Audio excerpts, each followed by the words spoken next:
is the Grove Podcast.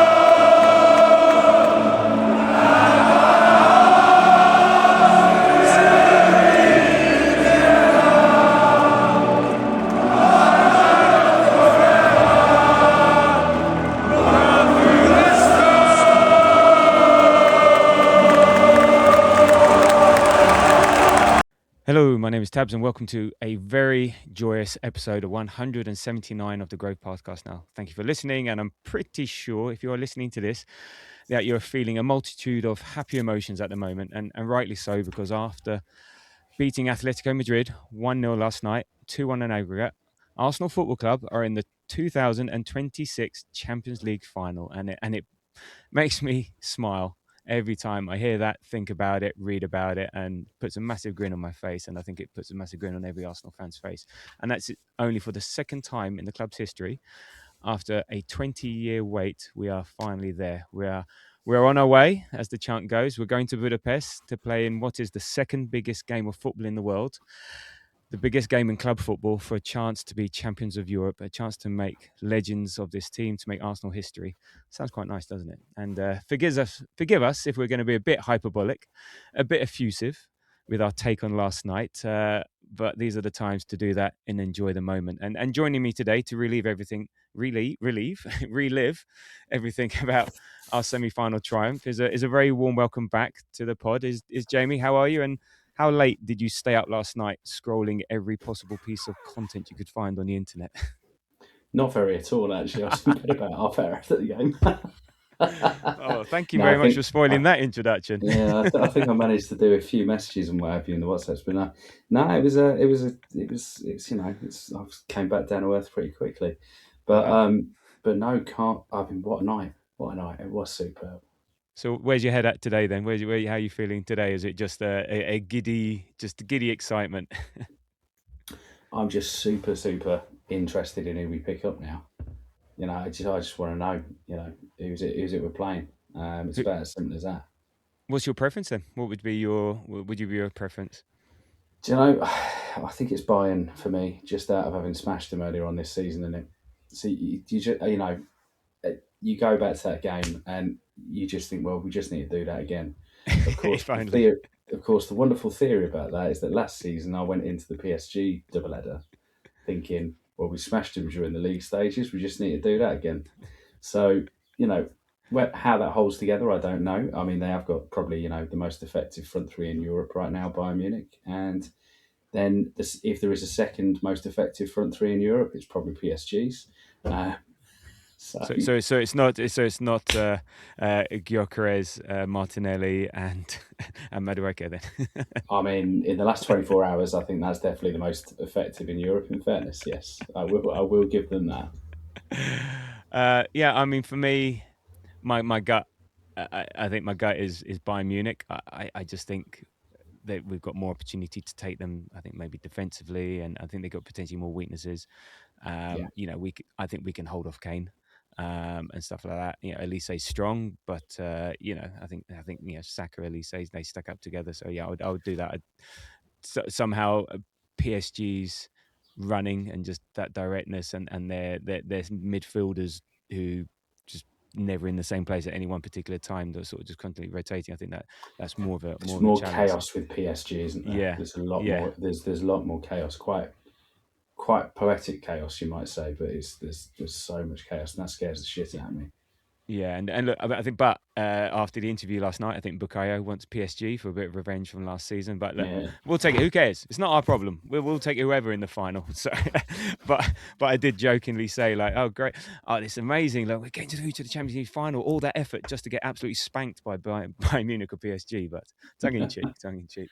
Well, I mean, I was there last night and. I'm quite knackered, to be honest. But still on a high, but I was knackered because I didn't get back till about 2:00. We had a really good afternoon, and then you did both legs, right? You did all 200 odd minutes of it, right? Yeah. I was there in Madrid last week, and that was an amazing special time being there.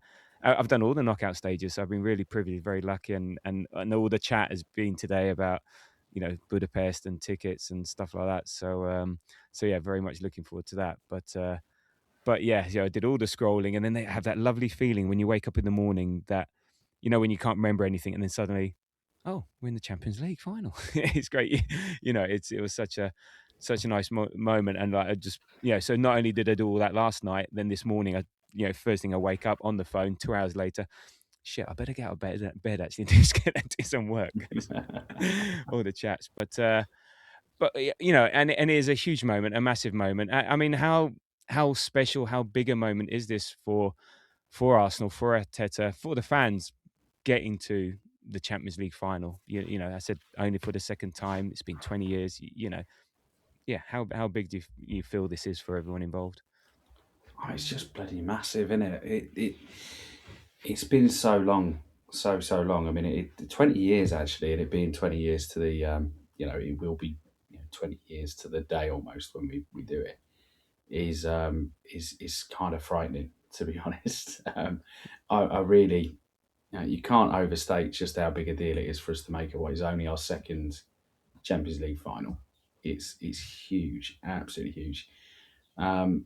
Yeah, so for me, it's massive. I think this one feels a bit more in your face than the last time as well, if I'm completely honest. Because with the last time, I think I think it felt like a bit of an inevitability that we had to make it at some stage, and then we kind of kept falling short for quite a period of time, right? And then we kind of really creaked by Villarreal to make that final. If I'm honest, I sort of went into that game thinking we're going to get absolutely steamrolled by this Ronaldinho Barcelona team. Basically, at the time, that was kind of the way that I went about feeling about that game.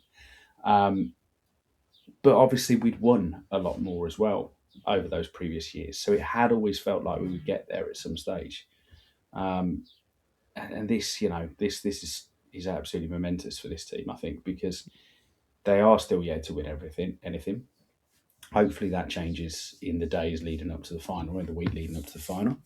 But the opportunity for the team to actually, really make their mark on Europe is just, it feels like a greater moment for this team necessarily than it might have been for the other team, if that makes any sense. Yeah, it's sort of been building up to this. I mean, look, we've still got a job to do, okay, in the Champions League and the Premier League for sure. I think making the final is a bigger deal now, and winning it would have been a bigger deal back then, if that makes sense. Yeah. Like that. Yeah. That no, I making the final back then didn't feel as special as it does making it now, because we've had so much success. I think that's what I'm trying to get. Yeah, no, absolutely. The trajectory we've been on over recent years, and the sort of the narrative and the story and the growth from when Arteta took over. But for one thing, I think we need to celebrate this a moment, embrace it.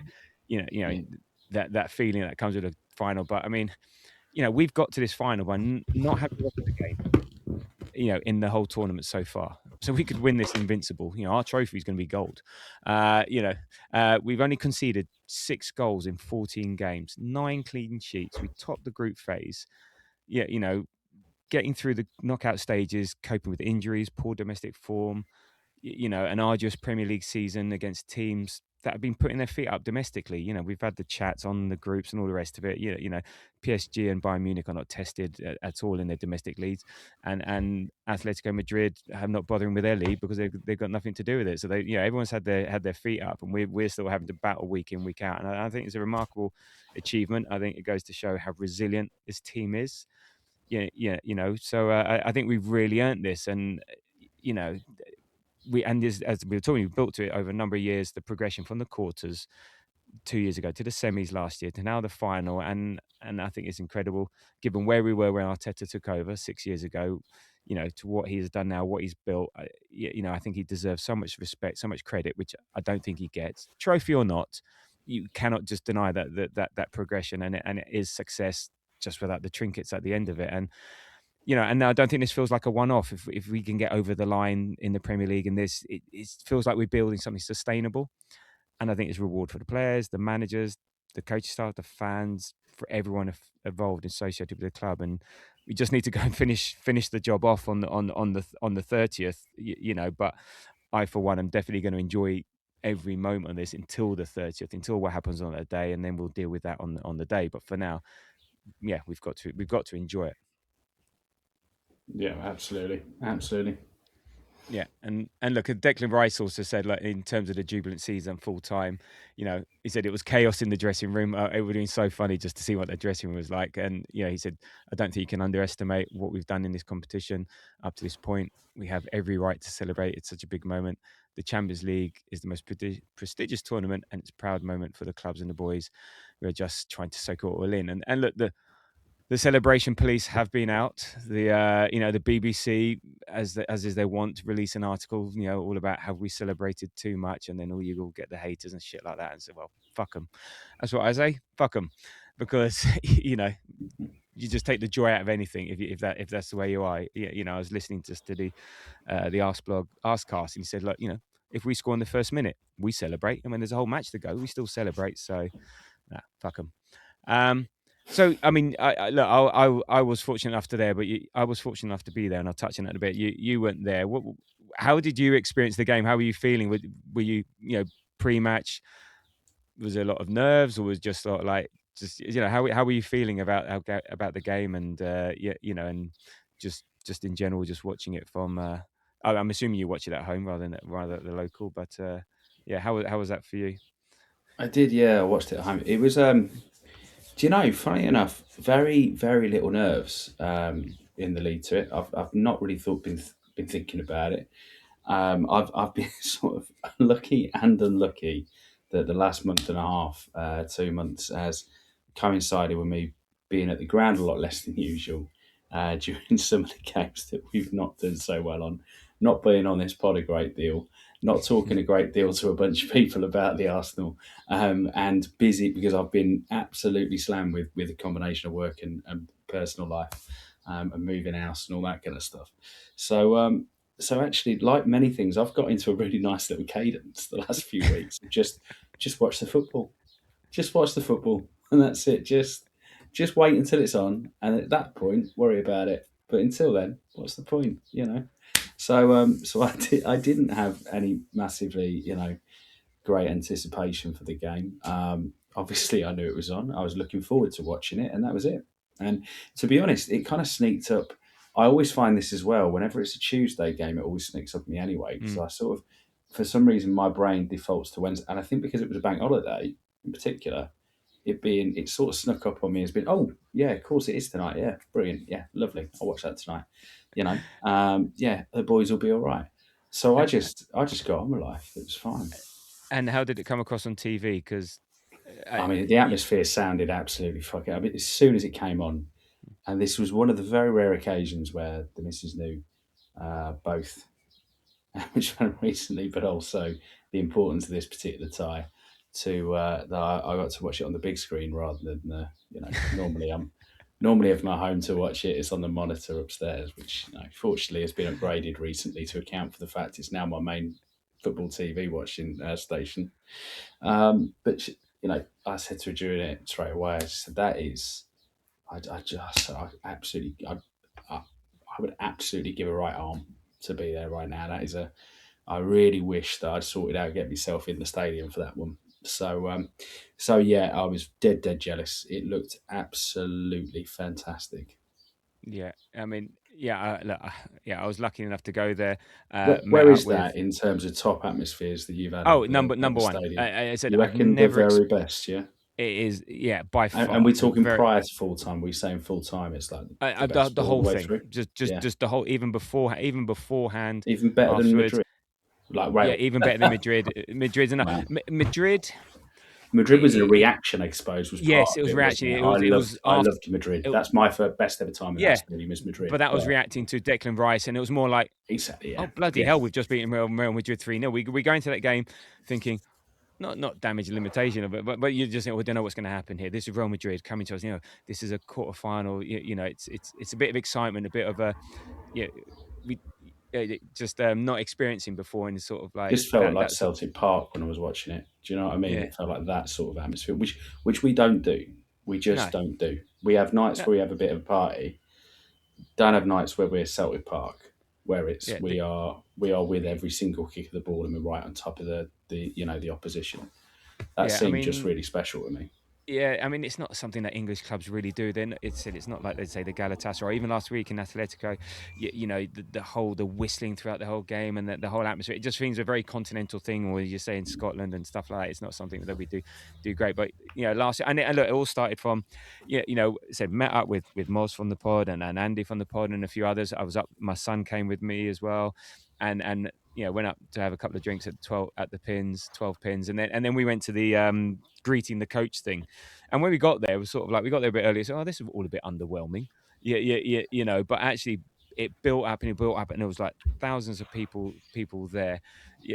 Random buses came through, and we were like, "Hey," and it's nothing. It's not them. It's not them. But that was actually really good, and it built. And first, the Atletico bus comes through, and everyone's giving it, "Hey, pendejo, cabrón, putas de madre," and giving all the Spanish swear words and things like that, and just giving it the finger and all the rest of it, and that built it. And then when the Arsenal coach came along, the flares come out and all the chanting, and actually throughout. So just from there, having a few drinks and stuff like that, and and he just sort of just built and built, but it was sort of a happy atmosphere, an anticipatory atmosphere, sort of not quite a celebratory one because the game was still in the balance, but there's an opportunity ahead of us here. There's something big coming here, and I think like you, I wasn't nervous. It wasn't tense, and just the excitement around the ground was, I said anticipation, the opportunity a chance to do something that many fans haven't experienced ever in their lives. It's been 20 years, and you know how young the fans are. The Ashburton Army and all the rest of it, and how a lot of young fans. So everyone was actually buzzing, really up for it. The tifo was superb. Yeah, that worked really well. The fireworks. And look, to reference Spinal Tap, it was turned up to 11. That's the best way I can say, and I think it made a massive difference because it carried on to the beginning of the game. We were doing all the whistling whenever Atletico got the ball and all the rest. And look, it's not going to last, but it was just there in the background. And I think there's a lot of things that have also led up to this, because also that reaction at halftime against Fulham was the start of it, I see, and then that result against Fulham, and then what happened on Monday with the City game. So all these things have just sort of built up to this night, and I think without those two things, I'm still think it would be brilliant, but it just adds that extra layer of ooh, ooh, ooh. Like wow, we are so close, and I think that's made a massive difference to that, and the lineup as well, which we'll get to. So yeah, I feel very lucky, very privileged, and I sort of feel bad going on about it because if people don't, but I also want to share that experience for people who didn't get there to do it. And Arteta said, like, it was an incredible night. We made history again together. I cannot be happier or prouder of everyone involved in this football club. The manner we were received outside the stadium was special and unique. The atmosphere the supporters generated, the energy, it made it special. I never felt that in the stadium. We put everything in it. And then he said after the game, that's the standard. So great. Now the fans are now being held to the same fucking standard as the players. We got to live up to this every time. So, but look, I'm glad it came across on TV because I think it was special. It was special to be there. So look, in terms of the game, and as I alluded to, let's start with the lineup. Yeah, what were your thoughts? Because same lineup as Fulham. Surprised, Yeah, brave, risky. Yeah, what were your thoughts when you saw that come out? interesting, wasn't it? It was definitely a bit of a surprise. But I thought again, I suppose so. Well, yeah, we just had. Fulham was probably our best performance in quite a while. I know there were mitigating factors at the Fulham side with that and what have you, but I think it was one of those occasions where I think particularly the inclusion of MLS in midfield, which is probably the biggest one, right? Zubi's back fit. Zubi can play in that position. That's his normal. He's been his go-to man throughout the entire season. He's been a key part of the Arsenal's early season successes. It seemed mad that MLS was picked in that position. I think that's probably the one that that stands out for that reason. But at the same time, I thought MLS was fantastic against Fulham, and within about 8 or 10 minutes, you could see precisely what it was adding to the game. So it was quite quick that you saw that payoff, really. And yeah, otherwise, I suppose he just went with, look, I really liked what I saw against Fulham, and I think if we can do that same thing against Atletico, we've got a chance. And maybe you go back to Fulham and you say that was him picking his Atletico team and giving it a go against Fulham, and he decided off the back of that, off the strength of it, yes, that is the team that I'm going to take forward. Maybe that's the way he was thinking. I don't know, but certainly it's worked either way, and it's. I was, I was quite pleased with it because at the same time, anyone who is coming in, let's face it, nobody's coming in off the back of like 7 and 8 games of top form, are they, in this team? So, what are you looking for? Yeah, I mean, he said he went through multiple permutations and he just basically settled on what his gut feeling was. So luckily, I'm pleased he didn't have a dodgy curry the night before because I'm not sure how that would have turned out. But no, he said he went gut feeling, and yeah, I mean, yeah, you're right. MLS was the biggest surprise. Everyone expected Zubimendi. MLS comes in for Fulham because he's giving Zubi a rest, so Zubi can be fresh for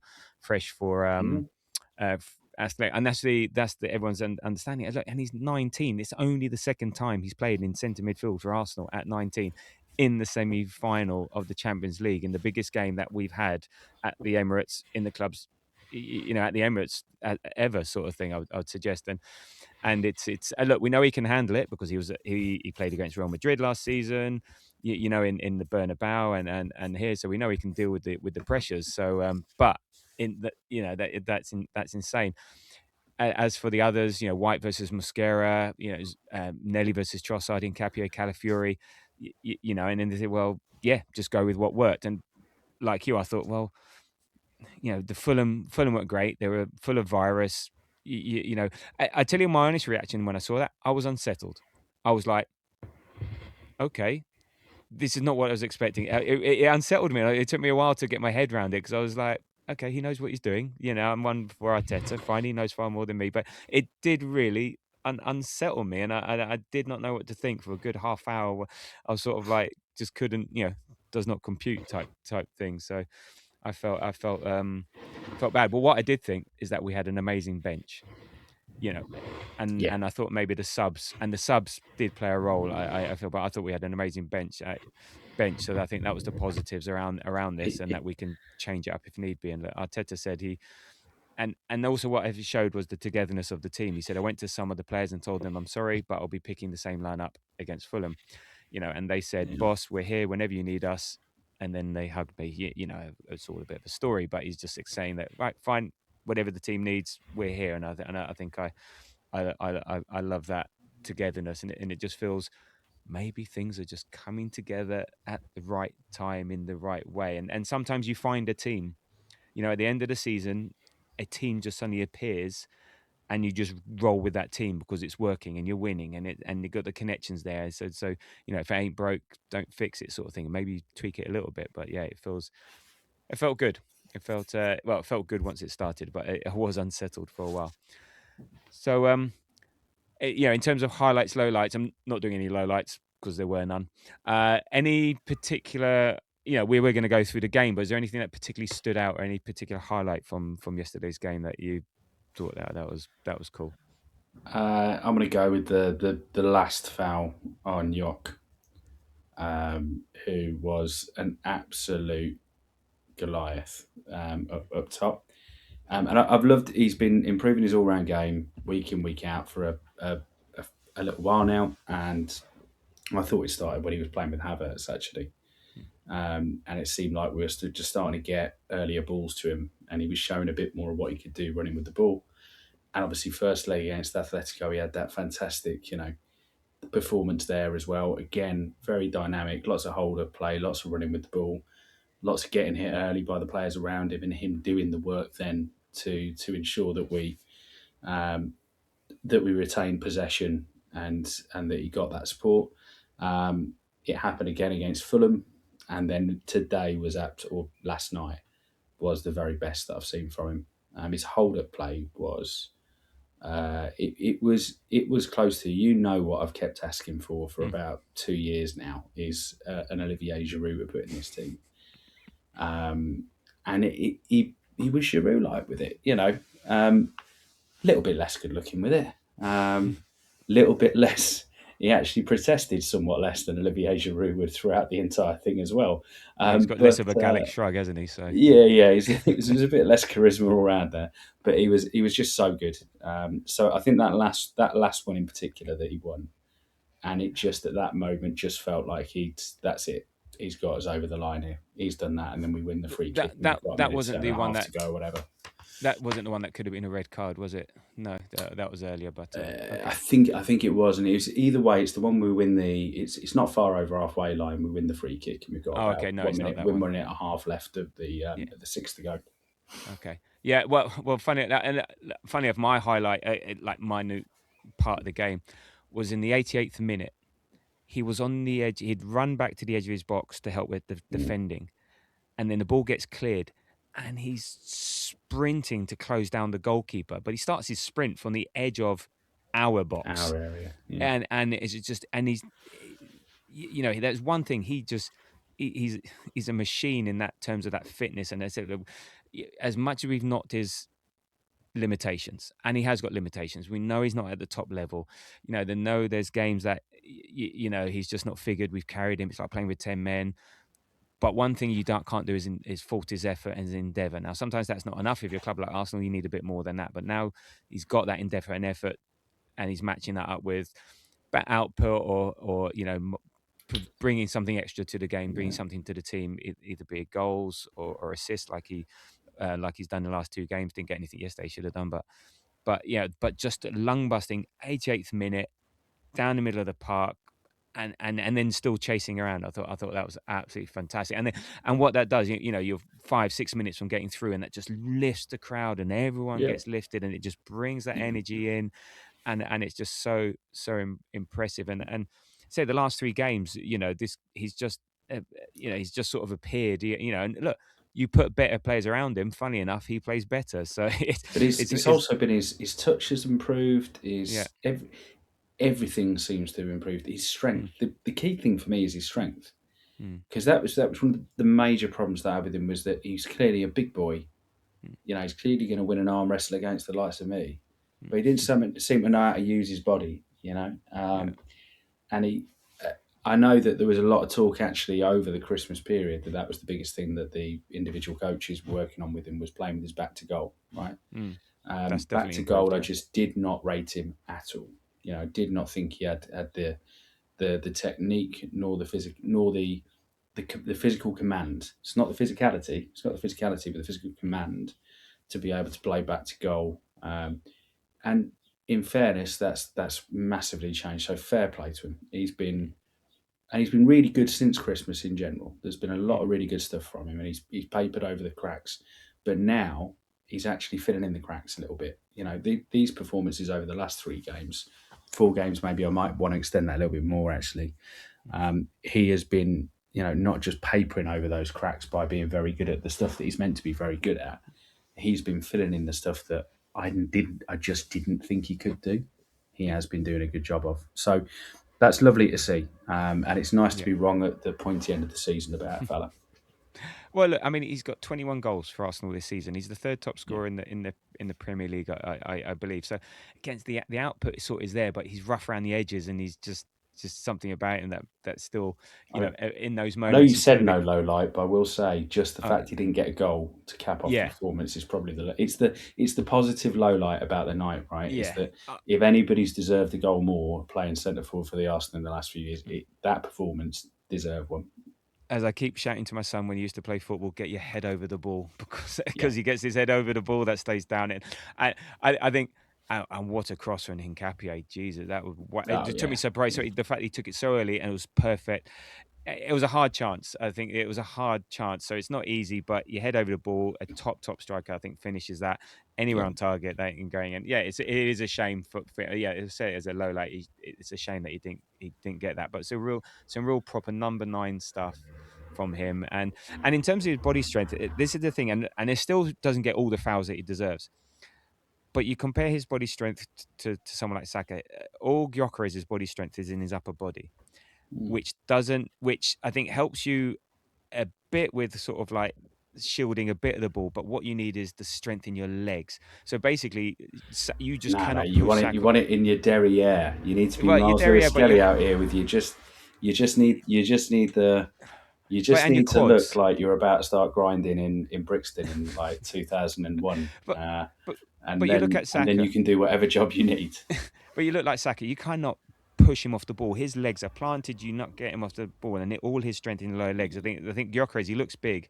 All his strength is in the upper body, and that doesn't help you with planting your feet and not getting pushed off the ball, sort of Yeah, thing. So, and against that lower center of gravity. So I think, yeah, he needs to work on that lower center of gravity and that really locking in. But and it's great to have him, and it's interesting that Havertz was starting games and Gyökeres was being benched, and because of Havertz's injury, he's now seizing the moment. So I think it's fantastic to see. So there we go. So look, in terms of the stats in the game, it seemed to be fairly even. 53% possession to us, 47 to them, 1.56 xG to us, 0.99 to them, 13 shots for us, 9 for them, 2 each on target. We missed 2 big chances. They missed 1. So it seemed to be fairly even. And actually, in terms of the first half, second half, it went from sort of we had 68% possession to their 32, and it pretty much switched around exactly the same in the second half. But if we go in terms of going into the game, and how are you feeling about the game beforehand, and were you confident we could get a result? How were you feeling about matching up with Atletico at home, second leg? Yeah, were you confident we'd get the result? And then what did you make of our performance and the game overall? I was confident. Yeah, I thought based on last week, really, I thought first half we went out with a better team than Atletico last week, and then even after they came into it and you know got the goal and had a dominant spell for a good 25, 30 minutes last week, that we finished that game really strong, and could have had another goal and obviously could have had another penalty is probably a key bit, but certainly I thought over the course of 90 over there, I thought if you were picking a winner it would have been us.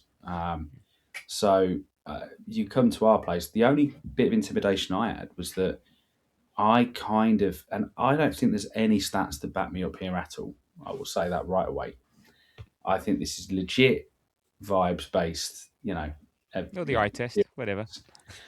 But vibes based, I'm a bit like this suits a Simeone Atletico going into the second leg at a 1-1 away from home, and they're comfortable in being the team that are chasing the game and harrying you and being physical and the high intensity, all of that feels. And again, I really don't know if anything bears that out other than it just feels, in my experience in the 20 odd years of Simeone's Atletico, it feels like it's their kind of game.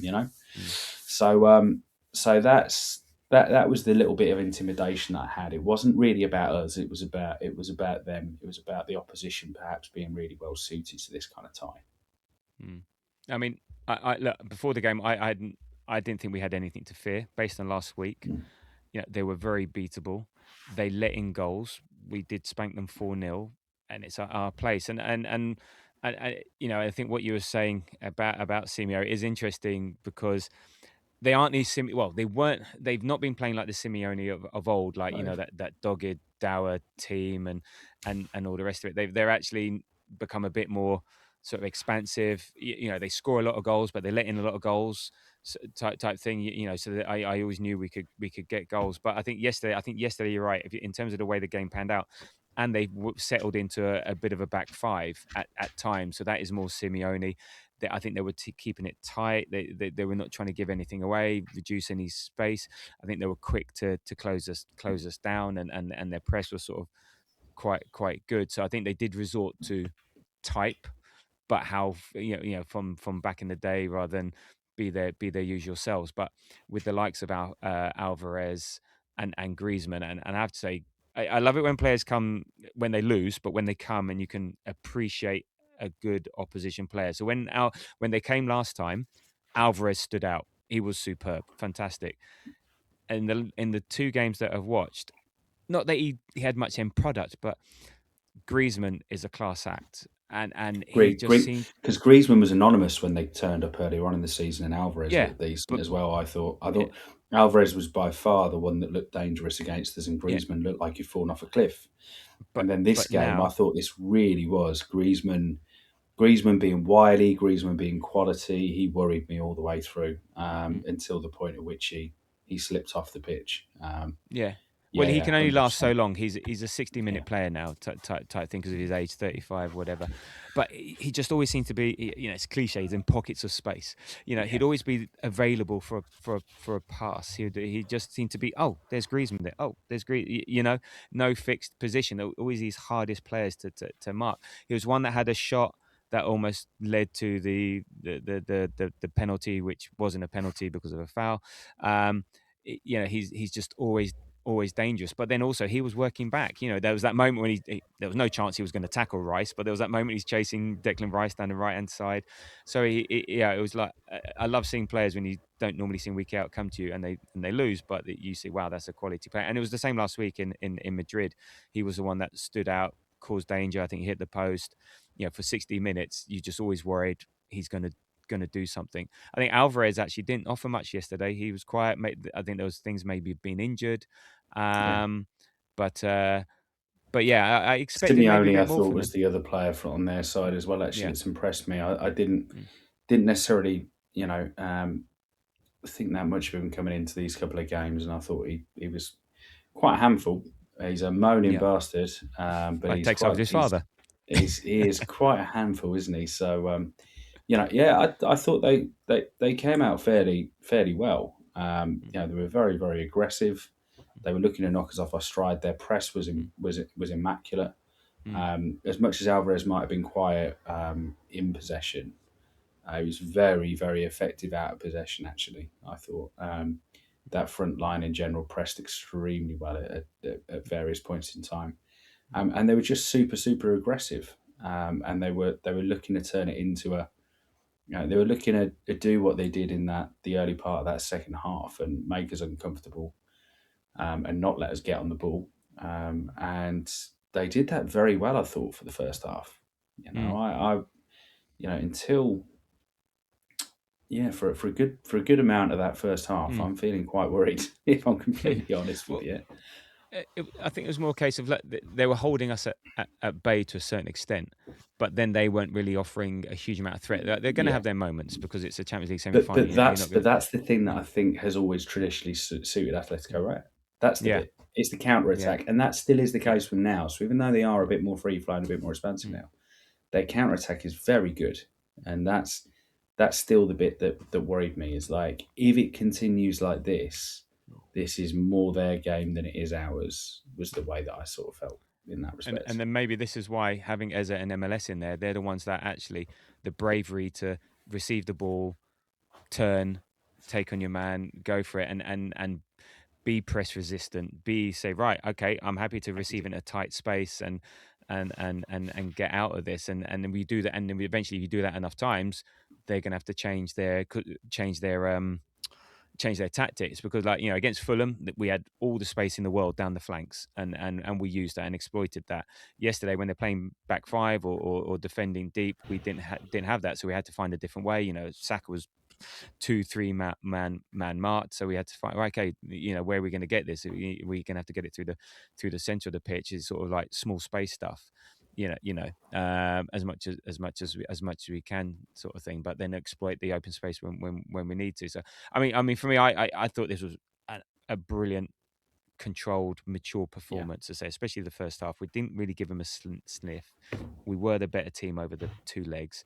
We were disciplined and then dangerous in the transition. And yeah, I thought it was dominant, controlled, and just throughout the game, I just felt quietly confident. I mean, Newcastle, I was racked with nerves. I was just in bits, and I'm yeah, sorry yeah. I'm sorry to Russell next to me. I must have been normally quite annoying, but I was even more annoying than ever.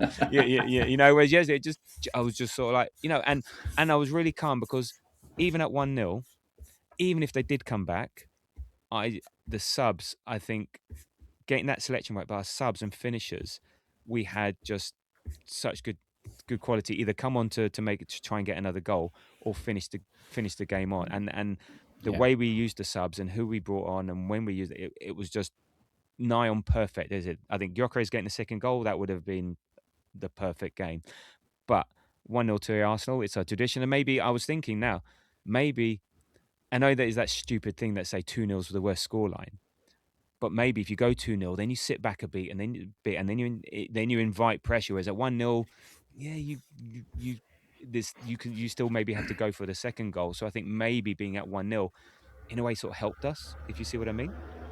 Yeah, I can get that. Because I think, I mean, what a time to do it though! Right on the stroke of half time, was absolutely superb. And then I think kind of coming out, obviously they were. It's funny because they didn't look rattled. They're really up for it. There was a little bit of for a few minutes, I thought they were going to be a bit like they were last week, and suddenly had a really good spell second half.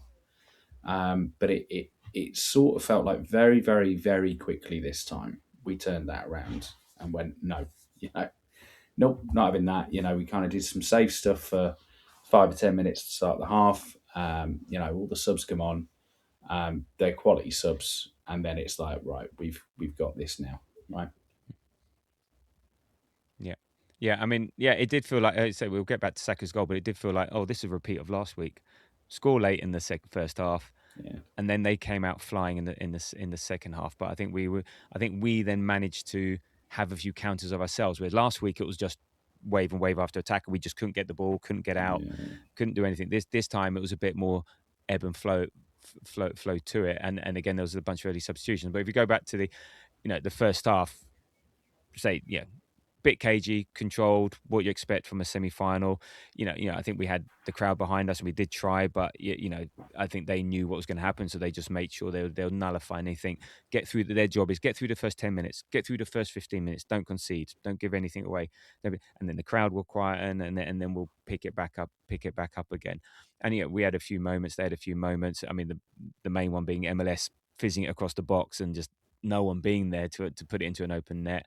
We have a couple of shots, Rice has a shot, Gabriel has a shot, a couple of corners, etc., but nothing. But the goal and what made the goal for me was what a pass by Saliba and what a run by Gyökeres to get it down the right-hand channel. And then you think, oh, he's gone the wrong way, crosses it over, and then Trossard is there to do, and we found Trossard again, and that was a very Trossard manoeuvre, trying to manoeuvre the player, and then he takes a decent shot, and I wouldn't have been surprised if it had gone in, saved by Oblak, and then great forward instinct by Saka to knock it into the empty net, like real striker's instinct. But and also now Saka again is coming back, and he's going to be a difference maker for us, isn't he? Yeah, 100%. He's in that kind of form at the moment, and it was lovely to see. And as you say, nice bits of players involved. York with his moment. I think Trossard again is coming back into form after a bit of a ropey spell during this season. He's now got a couple of decent games under his belt again, and very, very Trossard moment there with the I'm refusing to take this early. I'm almost going to let the defender set himself, then work the space to get the shot off. I'm going to do exactly the thing they don't think I'm going to do. Extremely Leo. It's extremely Leo striking goal, isn't it? And then what I quite like is there were several angles where you could see his face when it got saved, and he was a bit, bastard. It was a real sort of like, I thought that was going in. He struck it well, and that's the beautifully. Yeah. I mean, that is a very Leo strike, actually.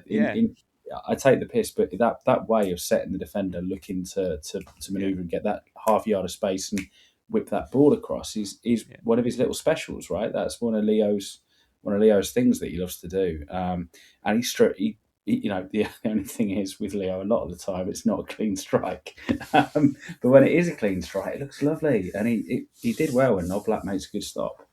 And because it was such a good chop, and Oblak could only do anything but palm it out, and then Saka's there with great instinct to put it away. And Leo's another player that suddenly suddenly we found him. He's had a Yeah, dross. he's been missing He's for a had a bit, dross hasn't he? 2026, Yeah, to be yeah. honest. And all of a sudden, again last week against Fulham. Okay, Fulham's shooting boots were a bit wayward. He wasn't striking the ball like he did yesterday. But the effort, again, another effort class. He provided an assist. Should have had, I think, 2 assists last week, but he's provided 1 assist. So again, these players coming back at the right time and stuff like that. It just seems to be It's a great time to be bubbling away. rediscovering boys' form, right? Yeah. It talking about Saka regaining form. I don't think it can be ignored that last night he was really well supported by Ben White, who I think might have looked weak at times in the last leg. I think in this leg he was absolutely superb. But, Yeah, I mean, I was going to ask about other players, and I know you're a big Ben White fan. I'm a you were Ben less White so. skeptic. I know. I know. There you go. Yeah. Let's live it the polite way. But no, last night he was superb. He's had some iffy moments recent games like Fulham. Yeah, And there was some moment. he's still been working his way through things, right? He's still, Yeah. and I do think there is some merit in saying we've used Ben White to bits in the way that we did with Tommy Yasu before him as well. Yeah. But there's still a quality footballer there. That just when he's not running to the ground can still produce cracking performances. And I thought last night he was absolutely superb. And his support of Saka was top notch. Defensively, he was very, very, very solid. And his distribution was right back where it used to be. There were no. The things that have frustrated me recently have been a bit more sort of. There's been a couple of the silly passes. There's not been as much ambition to support. Everything's just been a notch down. Every facet of his game has been a little bit less than it was previously. The defender's been a bit more timid, and everything last night was just spot on, absolutely spot on. That's his best game in an Arsenal shirt since pretty much since he left the right back spot to Julian Timber. To be honest, Yeah. No, it was good because I was thinking maybe start Mosquera. He's played in Spain. He had 2 seasons there. He's played regularly. Start him there. But and also Ben White. We get worried that he plays 1, 2, 3 games in a row, and we start to as he starts to fatigue. And actually, in a way, he's got better. From last week to this week. It's a run of games. We've talked about it so many times. A run of games is important. Yeah. So I did really appreciate his performance last night. So that's it. In the second half, there were some moments. There was the one iffy moment around the 50 minutes or something, 51st minute, where Saliba just mishits a back header, and then Simeone's sort of runs through, and what a touch to take it round Raya, and we're all thinking, oh shit, that's the equaliser in the stadium. So that's it. We because where I am, I didn't know how close anyone was. I was even in all the rest of it. So that's one, and then all of a sudden, how's that gone wide? And brilliant defending by Gabriel. To put him off from scoring, get a little touch in the ball, just enough to put him off, but not enough to give away a penalty. I just felt sick with worry about that, about that, and about the next one as well. Both of them just absolutely sick to bits. Oh, but I thought goal. I thought, oh shit, empty net goal. Because that touch to go past Raya, because Raya's sort of then in no man's land because he's anticipating the header. Brilliant touch to go past, but Gabriel, it was like we celebrated as if we'd scored when that didn't happen. And then a few minutes later, this was one from the Griezmann shot, again parried out by Raya, and a soft. Gabriel wins a foul, shall we say? And I'm not going to lie. This is Gabriel using his nous, European, whatever. He wins a foul, and the ref blows just nanoseconds before Calafiori steps on Griezmann's foot and would have given away a penalty. So, that's such a stonewall as well. I mean, it's literally Calafiori's just done absolutely everything he can to make it the most obvious fucking penalty you've ever seen in your life. There, wow. So that was quite fortunate, I think. Yeah, but luckily we got the foul and the referee blew, so there's nothing you can do about it. And look, we've had seasons like last season was the season for all the shit to go wrong enough against us from refereeing perspective. So maybe this year if we get a few few of the things go away, then it may not even out over a season, but it's evening out over a couple of seasons. And again, maybe these are the things. Your name's on the cup, yada yada yada. So who knows? It's just we got lucky. Who knows? And then I think a bit like last week, this week we make substitutions early, and I think really good. And some brave ones. I think it's especially taking Eze and Saka off. I don't know how fit they are. Saka, I think, is a 60-minute play. He's building up to the 90 minutes. That's fine. You can sort of see that, and we wouldn't mind so much Saka coming off if it wasn't Madueke coming on. No, I like Madueke and all the rest of it, but just the contrast is too big. Eze coming off to bring Odegaard, I think maybe a bit more control. I think it was all about bringing control to the game. So Calafiori going off, Eze going off, Saka going off. So these very creative maverick type players that maybe wanted to bring a bit of control to the game. We're 1-0 up. They're starting to get a bit of momentum. So you bring on Odegaard and Nkapie to provide that, and Madueke just to look. I jokingly said to the people next to me, if he doesn't know what he's doing, the opposition don't. So that's an element of surprise. So for everyone, but I think really good subs. Odegaard has a shot. I don't know how far over it was. We didn't get a replay. How close was Odegaard's shot on 60? Do you remember it? Gosh, I do when I Curler don't. into Honestly, Curler to top it left. feels I think so it was. long ago now. Okay. I'm looking at it and thinking, I remember a well-worked move. I remember Odegaard being at the end of it, but no, not quite. Okay, no, and then look, again, it's sort of not a lot happens until the Gyökeres chance. I said it was sharp. Put your head over the ball, it goes in. But it is what it is. And as I said, we've talked about everyone's quite calm, everyone's chilled, and then basically the game gets a bit scrappy, gets a bit something and nothing. A few bits here, a few bits there. And then Zubimendi comes on, and then we have the next biggest moment was the Gyökeres one running through. Do you think that's a red card? Do you think that should have been a sending off with the one that he runs through on 80 minutes? I don't know who passes to him. For me, I think that's a red card. It's denying a goal scoring opportunity. But I don't know. He's got so much to do, hasn't he? That's the thing. Yeah. I basically don't mind the outcome because I can find some of those can be a bit silly. Okay. Do you see what I mean? Like it's not. He's not central. I think I'd have to have a look at some other angles as well about just where other players could have perceivably caught up from. Yeah. But yeah, it doesn't offend me at all. It feels like you're one for keeping 11 players on the pitch, and I largely am in general, to be honest. That's fine. Yeah, I know. In the state, I guess wanting to win something, you want every advantage. So I'm just thinking, if I'm never quite like that with referees. So whenever we have this conversation, I'm like, I'd be feeling aggrieved if I was an Atletico fan. So I don't really feel like we should have had it. That's kind of the way I see it. Well, that's a good standard. If it was against you, would you be upset? Type thing. I think I probably would be, but based on how I perceived it last night, certainly it didn't make me look at it second time. Definitely, I did think to myself at the time, oh, interesting. That's maybe there's maybe a little bit of a case for a red there, but I didn't come away from it going, oh God, how could they not have given a red there? Yeah, so fair enough. Maybe a bit like the Pope one against Gyökeres in the Newcastle game, but we're not here to litigate that again. So and then it closes out, and then the last actually 10 minutes, 87 to 96, actually quite a lot of fun, because it got to that moment where we're so close, and they're not really doing much. But will something stupid happen? But there wasn't that tension. It was more like every time, like Bayern shoots over on 89, loud cheer, hey, the usual thing. The free kick that Gyökeres win that free kick. Gyökeres won on 93 to relieve the pressure. Ben White makes a massive defensive header. The loud cheers. It was so joyous just to hear that. I'm just amazed. I can't believe it was 66 minutes is when that Nkapie to. There was still a long way to go. Really?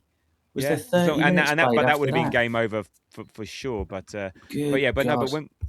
we played out, and I think we played it out really well, and all the rest of it. Because after Atletico had their 20-minute spell of stuff, they didn't really offer much. And then that closing out. And then all the fun, the touchline drama started, and we couldn't really see what was happening. All we could just see was suits and tracksuits and and bodies. But I've seen it since. But it must have been quite funny just to see Andrea Berta trying to offer out Simeone or something like that. Yeah, it did seem all a little bit ridiculous. But hey ho. But it what it did, it killed any momentum for them. It benefited us. They were, they've in those moments. The better thing is just not to get involved and just get the game on quickly as possible, because it benefits us. Because the referees in Europe don't add all the time that you needed, and it's sort of like I think it was, there was one moment where I think Martinelli's running out. He gets pushed. He gets the ball. He then throws the ball into the crowd. Then we're telling the crowd not to give it back. And then Kepa gets it. He boots it the wrong direction, gets a yellow card. Yeah. And it's just all brilliant. I've seen it all. Seen it all on afterwards on the socials. I think it's just so funny. But seeing Arteta and Simeone on the pitch, I think the technical area is just a suggestion, not a constraint. I mean, Mikel yesterday was back at peak Mikel. I haven't seen him that animated in quite some time, to be honest. I just loved that it all brought my attention to Nelson Vivas being the assistant manager. I had no idea. I was made up by that. I was like, it's lovely to see he's still alive, looking very rough mind, but nice to see he's still about. And we got Gabriel Heinze. So is it two Argentinian? Oh no, Vivas Argentinian or Brazilian? No, Nelson Vivas Argentinian. He played alongside Simeone in the '98 World Cup team before he joined us. Okay, yeah. So, so it was just all very funny. But I said benefited us, and then look, we defend the final throw, and then cue wild celebrations at the end, and beautiful to see. As I said, the celebration police can go fuck themselves. Yeah. It was great. It was great to see. So I mean, what was your? Yeah, I mean, this is what I find a bit odd. At the stadium we've got somewhere to release, the excitement, the joy. How did it feel? Like, oh shit, we're in the Champions League final. You're sort of sitting there. What do I do now? Relief and pride, really, and it was lovely, and it's just different, isn't it? Unfortunately, it's just different, and even so, in comparison to, for me, the move down from North London to here, because even if I'm not in the stadium, then the likelihood of me being around North London and being able to, just go for a decompression beer in one of the Arsenal hotspots was always there. It just sort of, that's lovely, isn't it? Wasn't that marvellous? Have a quick, tell Freya the significance of it that she's totally oblivious to, and then go off to bed. That was pretty much it for me. But it was it was lovely. There was definitely a quick bit of, I think the last 10 minutes of the game in general was a quick bit of googling about how many black market tickets were sold for the Champions League final over the last few seasons and stuff like that. That's a little bit of dreaming, but that's about it really. Nice, so obviously the end of the game looked absolutely superb. Yeah. How long did you hang about for? A good 10 minutes. Well, basically until all the players left. Yeah, and then Saka, because he had to do the interview on the pitch, he was the last one. Nice for him to get his own sort of ovations and stuff like that. So a good 10 minutes afterwards. The Free From Desire song was just hit really really hard. And I don't know if you've seen the clips. Like, oh my god, terrible dancing with Trossard with Arteta. It's like real granddad dancing. It's absolutely. Absolutely, you can imagine Mikel Arteta never took the time to learn to dance, did he? No. Oh god, no! But he was enjoying it. The whole players were, and it was good. They did both the clock end and the North Bank. They did like the running arm in arm, and then way stuff. It was just the great rendition of the Angel. The Free From Desire song, everything. It's just, look, they could have done anything, and we would have all been really happy and just smiling and stuff like. So it was really really really cool and momentous and just joyous. It was just again, just the noise and the fireworks as well. So I think we don't. We don't do this frequently. Maybe we'll do in the future and stuff like that. So because we don't, I think we just need to make the most of it. it's been 20 years. I bet you 20 years ago, we don't think we're not going to do this again for another 20 years. So who knows when the next time we're going to get there. So fuck it, just soak it all up and enjoy it. And then went back to the pins. I didn't have a drink, but so, and all the different groups were there. So like, Ian was there, then Moz and Andy were there, and then also Whale and a few and Alistair and a few others from the Grove, Charles and Chi and Sasha. So a few of the Grovers were there. So it was nice to get all the different groups of people that you sort of hang out with pre-match or chat with on the groups to sort of all be there, like just grinning inanely at each other, really. Sort of like smiling, and then all the talk about going to Budapest, how you're going to get there, booking flights and other stuff. So yeah, it's just nice, just a real that warm feeling inside. So and look, just a couple of things out from after the game. Simeone, a real arsehole on the pitch, and fair play to him. Real arsehole on the sidelines, fair play to him. You do whatever you need to do to win the match for your team, and and that's what you want from your manager. But he did say afterwards, I want to be very clear. Arsenal were the better team over these two legs. They are without doubt the best team we have faced this season. And we've heard that before from other managers, so it's nice to hear again. They play with a rhythm and a conviction that is very difficult to contain. I wish them nothing but the best. No further comments. So it's a class touch, I think, from him. He could have complained about this, that, and the other, and he's just saying, "Nah, best team won." So cool. And what's winning us this trophy? None of this stupid 5-4 can't defend bullshit. It's the defense. We've kept 30 clean sheets across all competitions this season. 30 clean sheets in about 60 games or something like that. Arsenal haven't conceded a Champions League goal from open play with both Gabriel and Saliba on the pitch. Now, have you seen this stat? Or otherwise, I'm going to ask you, did you read this or not? Because when was the last time? If you haven't, when was the last time Gabriel and Saliba let in an open play goal in the Champions League? PSG, surely. Yeah, that's April 2024. No, that was April. That was 2025. Open play goal, and that's Saliba and Gabriel. Remember, we were playing with Kivior. Kivior, yeah, okay. It's because Kivior was there. Okay, got you. 2 years. 2 years since we've let in an open play goal with those two in our defence. Jesus, that's insane. Quite impressive. Yeah. And we've kept 18 clean sheets in our last 24 European matches at the Emirates. So there we go. So the defence is winning this because with our front line, I'm less certain. Any other players worth mentioning? Rice got player of the match. Big G, Gandalf, Hincapié, I thought had a great performance. Anyone else you want to call out? Saliba in the first half had a couple of real Rolls Royce moments in general. You need a couple of those recovery bits. We've mentioned Ben White and how excellent he was. We mentioned MLS, I think, haven't we? Yeah. Who? It's interesting. This is all coming about as well at the time when everything's been gathering pace. The narratives around Arsenal looking to cash in on him, and everybody making a big deal out of for PSR it's real profit and all this kind of stuff. And for whatever reason, it's just never quite added up to me. I've always felt it's there's not, when you get a lot of pace gathering around a player leaving and it's about an individual club, you tend to believe it, and especially when it starts people's sources and whatever.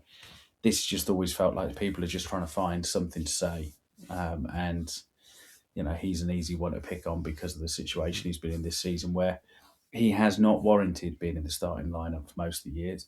When he's had opportunities, he's not been good, including against lower league opposition as well. He's been poor against teams from down the divisions. The last two games, he's been absolutely phenomenal, and that is such a fantastic sign for him that Arteta even had the faith to put him in against Fulham there, because Arteta doesn't like those kind of rotations, those rogue ones, and the fact that he then backed him for last night is huge. So that feels like a real moment for Miles Lewis-Skelly, and fair play to the kid. He seemed to have absolutely grasped it, and he just looked so happy to be there. I think there's a moment towards the end when he jumps up off the bench.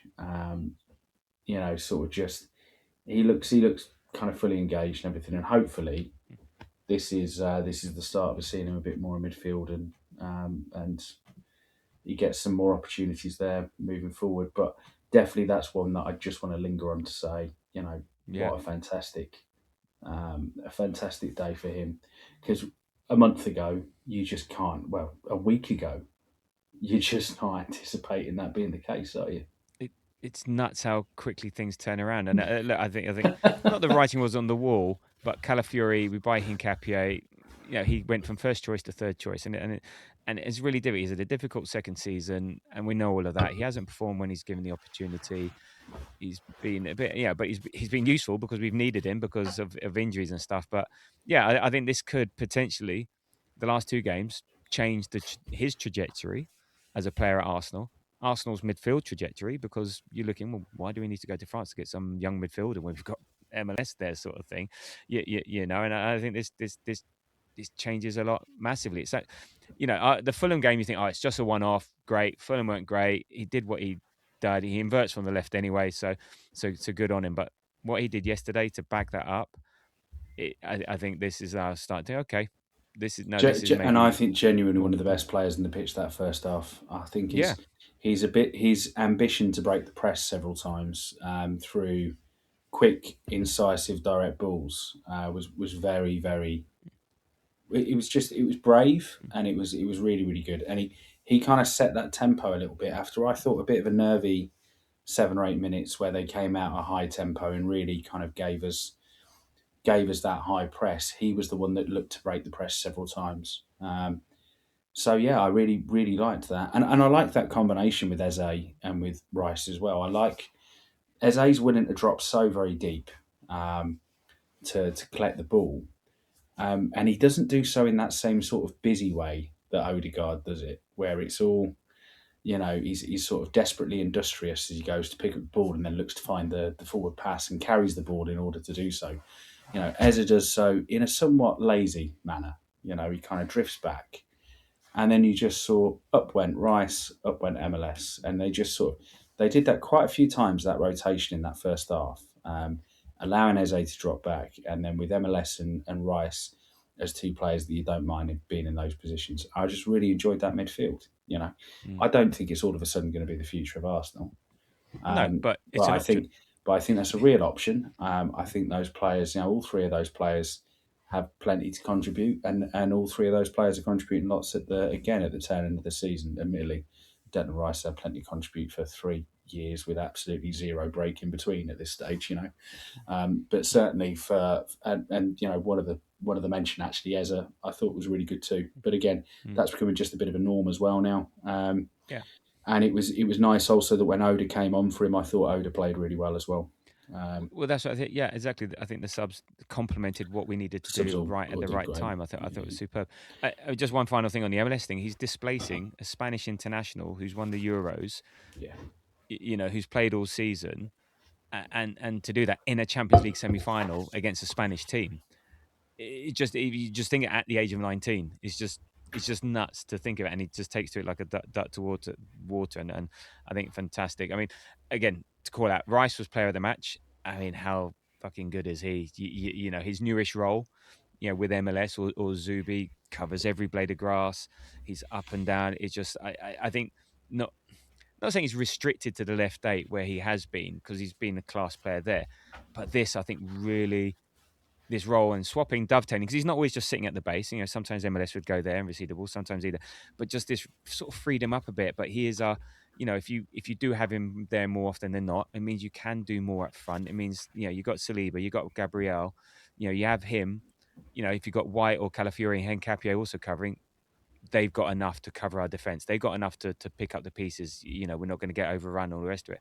So he's again, just, we found something just at the right time. Hopefully, we've not won anything yet, long way to go, yada yada yada. But finding him in that role, and he seems to be, really really enjoying it, and also what the subtlety that MLS and Zubimendi provide, he can't do that. He's not very good. So like I can't remember which goal it was. It was the Gyökeres, before the Gyökeres, the penalty last week, the little touch that Zubimendi does because he's further up the pitch.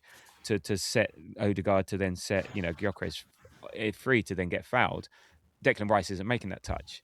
That's not the sort of player. So if you can have our more soft touch players near the edge of the box, like a Zubi, like a MLS, and he's just sitting there saying, "No, right, I've got this. I've got this." I think it's superb there. And then Saka, he's going to carry us to glory in 60 minutes or less.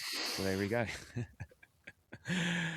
Right. Anyway, so before we just close this out, just a quick reminder, and this seems to work. So sorry if you hear this every week, but I do notice people doing this. So if you can leave us a little subscribe, follow, comment, etc., on the podcast apps, on the YouTube channel at The Grove AFC, on Spotify and Apple, it really does help. Helps with the numbers, spread the word, and yes, we do notice it and we do appreciate it. And you've done it already. Thank you. So if you just press pause now, do it. Thank you. And that really helps. Appreciate it. Right, on to your 3-word reviews, and we'll just get some final thoughts, and then we'll close it out. So, as always, like to get people's instant thoughts on the game in 3 words or less. And as I say, I'm sorry if I pronounce your handles wrong, but also a lot of people can't grasp the concept of 3 words. So, and if you can't, then I'm not reading it out. So there we go. So. Blue Sky and on Blue Sky, they're going a bit more against the anti-Arsenal brigade. So Chip Rogers said, "Silence the doubters," and Die Mindshaft said, "Fuck the naysayers." Yeah, fuck them. On Threads, Ollie Perry 92, how I was feeling. Buddha fucking pest, indeed. The Daddy, solid game management, I think so. I didn't get this one, but I wanted to include it because I liked it. Mustard, shoe choose. Pub twat left. I have no idea what that meant, but I love those 3 words put together and, and all the rest of it. Giraffe on a stick. Gyökeres the beast. He was. DB Briss Sawyer. My throat hurts, so he must have been there. My throat hurt indeed. Danny Brown podcaster. Fucking get in. Yeah, definitely. The Retro Gooner Champions League finalists. We are. Neural Hudamt. 20 years later. Yeah. Let's hope the next one isn't. I think we got a bit of an infiltrator. Abd Hadi, 1987. Arsenal got lucky. Not sure where we got lucky, but maybe we did with the penalty shouts. Maybe not. I don't know. Who cares? Dab Savage, 10 out of 10, no notes, but that's 10 out of 10 numerically, so that counts as 1 word. Matty Rambo Shoots, love this club. Yeah, we all do. Mimi Kalini Lala, Starboy Saka. Nick AFC 14, Victor fucking Gyökeres. There's a lot of swearing in these, but I approve. Hath 100, it's our time. And if Cisco 12, trust the process. There we go. Right, and on to the Grove WhatsApp group. Matt Stacey, Champions League final. Rahima, 20 years waiting, and then Fraser goes, worth the wait. Owen, history in reach. Noel Mickedy was very confident. It's a very routine win. Shanice, 1 more game. And then Alex Munro, let's fucking go. How's that for 3 words? There you go. Well, thank you for sending those in. Do appreciate it. And I think it sums it up quite nicely. So, look, it's been a massive couple of days for Arsenal. Something seems to be brewing at the Emirates. Fulham was pretty much perfect. Everton versus City was oh so nearly perfect. Last night was pretty much perfect. Players are, dare I say, coming back, and they're healthy and fit, or at least healthy and fit enough to make meaningful contributions. There seems to be a lightness to the players, whereas before expectations and pressure seem to be weighing players down. There's a feel-good factor. It's amazing what's changed since Bournemouth a few weeks back. I guess winning does that. We are 4 games away from a historic double. How are you feeling about the next few weeks, Jamie? Pretty lovely, mate. Yeah. Well, genuinely, like, the world's an ice right now, isn't it? You know, we've got everything in the league is in our control. I look at those 3 games now and I genuinely go, okay, just one at a time. But certainly West Ham next match, you know, is very doable. And you know, it's even after all of that, regardless of what occurs in that league, we've still got the chance to be able to make history by winning something that the Arsenal had never won before. It's a lovely way to end the season, I think, that, Tabs. And I have a feeling you're going to be feeling somewhat more anxious about it. No. No? I'm worryingly happy. We're going to do a preview of West Ham later in another pod. No, I'm feeling. I know I'm drinking from the Kool-Aid. All the vibes are good. It's there to be won. I think it's clear. It's clear ahead of us. It would have been nice had City lost that game because it would have just given us that extra little bit of buffer. But I think it's clear. I think it's weird since the Bournemouth game or the City game. I think the clarity has helped us. The fact that there's no more excuses. There's no more second guessing. There's no more. Oh, maybe if we do that, no, just win, baby. And that and then maybe things are just sort of things are falling into place and they're not falling. All season we've talked about things are going away. Oh shit, things are going. Oh shit. Yeah. Now it seems to be like we're going to have things falling our way, and there's going to be no time for the oh shit part. So I think, it just feels something's building, something's there at the right time. I don't want to get ahead of myself, but it's sort of there to be had. And look, City now, we play once a week for the rest of the season. City now play every 3 days. It's all on them as well. They've got to get through this, and they've got some pretty tough games and what's amazing. They lose Rodri and they fall to pieces. Everton could have scored a hatful. We've lost Saka all season. Havertz and Odegaard and Calafiori and whoever. And we've had to struggle through that. They lose one player and worries us. Fuck them. That seems to be the motto of today's pod. But no, I'm feeling good. But West Ham on another day. Come to me 4:30 on Sunday. I'm going to be bricking it. So there we go. So we'll cover that in the next pod. So look, thank you, Jamie, for joining us from your new abode. Appreciate it. No worries. Thank you very much, Tabs. Oh, good. And as I said, if you can follow us on all the socials at Blue Sky, Threads, TikTok, Insta, X, YouTube, Apple and Spotify at The Grove AFC. Like, subscribe, leave a comment, follow. Really helps and appreciate that. Our next pod will be a West Ham preview with Jamie. That will come out on Friday or Saturday. I'll also be speaking to West Ham fam Adam Leatherbarrow from the Dad's Our Job podcast. Spoken to him before. So yeah, we'll get the insider's view on that game. All that leaves me to say is thank you for listening. The Champions League final is in the bag. Enjoy it for a few more days, and then let's go and finish the job off in the Prem. Until the next time, come on, you Gunners.